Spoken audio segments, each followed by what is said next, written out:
So I've talked about the Ukraine situation for years now. And, people that listen to the alternative media know that the situation is not what the legacy media reports it to be. There's obviously a lot of propaganda that gets thrown around. I just came across a Russian article. Now, obviously, on the Russian side, that they spill out their propaganda as well. So it's not to say that the Russians are entirely the good guys, if you can say that in this situation. Nonetheless, we do know for sure that there are a lot of desertions on the Ukrainian side. And depending upon who you ask, a lot of people, a lot of analysts, independent analysts will say that there are more desertions on the Ukrainian side and more casualties on the Ukrainian side than there are on the Russian side. There are some statistics linked in this article. I'm not going to repeat them because I don't know just how trustworthy this source is. Like I said, I'll put a link in the description below the article so you can see it for yourself.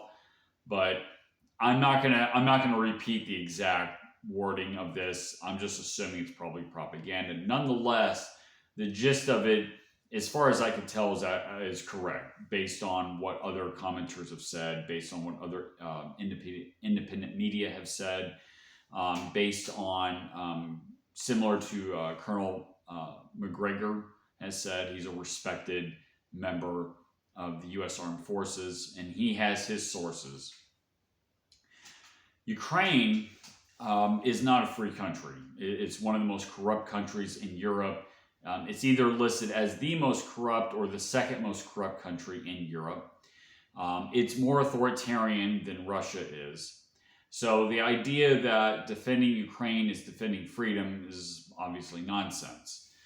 Now, Russia is not, it's not the United States. It's certainly not a free country, but in terms of its authoritarianism, it's on par with like Saudi Arabia, Turkey, or South Korea. So certainly none of these are free countries.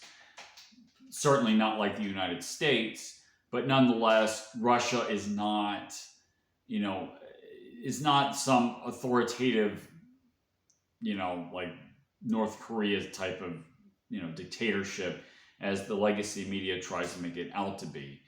Like I just said, Ukraine is more authoritarian and less free of a country than Russia is. So that right there sets the narrative straight a little bit with regard to propaganda. Now, Putin is not the leader of the free world. We'll just get that out of the way as well. But nonetheless, the Ukrainians, they're not fighting for freedom. They're fighting for a tribal association that they're, quote, Ukrainian, and actually a lot of them are Russians anyway. They're fighting for the tribal association. They're fighting for the hope that they can become westernized by association with the West, which I think a lot of them have a false impression of what that means because, Western Europe is really circling the drain anyway. And, if they wanted those changes, you'd have to do it internally. You'd have to change the philosophy that these people are governed by. These people, this is coming off the collapse. This is a couple generations after the collapse of the Soviet Union. So you would have to have a big shift in perspective, which I don't see anything that's going to really cause it, at least right now.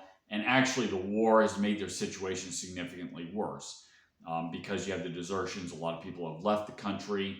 The economy's been crippled. They've lost, by some estimates, over 1 million men in this conflict, which is a lot more than what, according to my sources, it sounds like a lot more than what the Russians have lost. Ukraine is absolutely devastated as a country, and as a result, it is going to be a much less independent country. So the very thing they're fighting for, their independence, but in fact, they're actually becoming less able to be independent. And perhaps maybe this is something that the Russians have used in their calculation to do this kind of warfare to then cripple Ukraine so that, from their perspective, Ukraine would fall into their orbit, much like Belarus, Kazakhstan, or Georgia have. But anyway, things from the get-go should have been done a lot better. Unfortunately, we had Biden and the corruption and the cronies and the special interests around that really caused this situation.